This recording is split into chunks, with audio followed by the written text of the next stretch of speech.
الحمد للہ رب العالمین والصلاة والسلام علی سید المرسلین اما بعد فاعوذ باللہ من الشیطان الرجیم بسم اللہ الرحمن الرحیم جزا اللہ عنا محمدا صلی اللہ علیہ وسلم ما هو اہلہ۔ یا اللہ ہمیں اپنی عبادت کا ذوق و شوق اور اس پر استقامت عطا فرما۔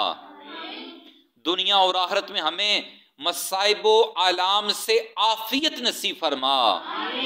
دنیا میں کوئی آزمائش، مصیبت یا پریشانی آ جائے تو اس پر صبر کی توفیق عطا فرما۔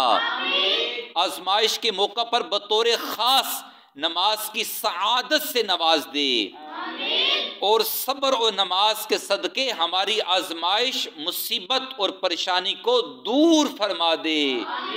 آمین بجاہ النبی الکریم وصلی اللہ تعالی علی خیر خلقہ محمد وعلی آلہ واصحابہ اجمعین برحمتک یا ارحم الراحمین۔